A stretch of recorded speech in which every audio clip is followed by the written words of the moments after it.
hutang 42 bilion oleh 1MDB itu kini berhadapan dengan risiko cross default. I'm not sure how many of you are aware of cross default. Cross default means every time you enter a loan agreement or you issue bonds, there will be a cross default terms di dalam perjanjian. The cross default terms means if you are unable to pay one loan, you know, the 42 billion is most probably is made up of 16 loans, you know, 2 billion bonds, 3 billion bonds, 4 billion loan and so on. The cross default dalam semua perjanjian itu mengatakan kalau 1MDB gagal membayar satu saja hutang daripada banyak-banyak hutang itu, keseluruhan hutang lain dikira dia tidak mampu bayar.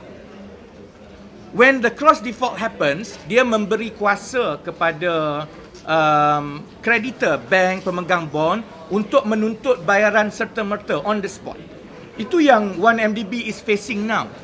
Because the 3.6 billion loan is about to be repaid in September.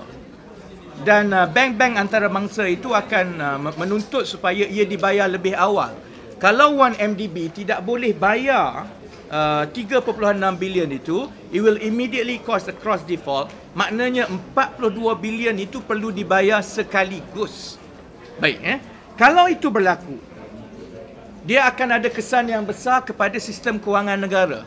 You know, the effect on the capital markets, the bond markets, when a 42 billion bonds and loans come crashing at the same time is humongous. It never happens in this region. This is going to be the first time.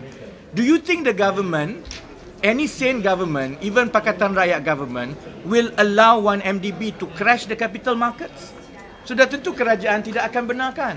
Jadi untuk menyelamatkan pasaran modal ini, apa yang akan dibuat oleh kerajaan ialah memanggil badan-badan dan dana-dana kerajaan untuk memastikan mereka tidak menuntut hutang itu. Supaya 42 bilion itu tidak dibayar sekaligus, bayar dahulu kepada syarikat swasta, pelabur asing dan lain-lain.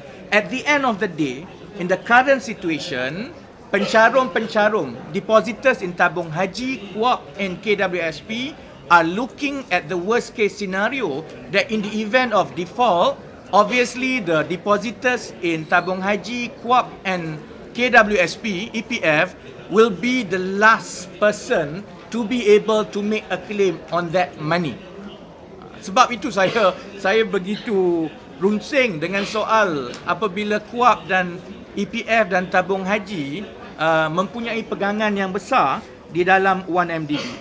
Oleh itu, saya menggesa supaya KUAP, KWSP dan tabung haji dengan segera membuat keputusan melupuskan pegangan dan pelaburan di dalam 1MDB, terutamanya di dalam bond-bond bagi melindungi kepentingan pencarum.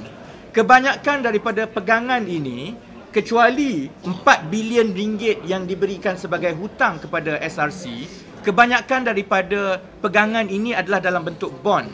Bond ini boleh dijual. Bond is like shares. You buy a bond, it's traded on the market. If you are not comfortable with the bond, you can actually dump the bond and shares the bond.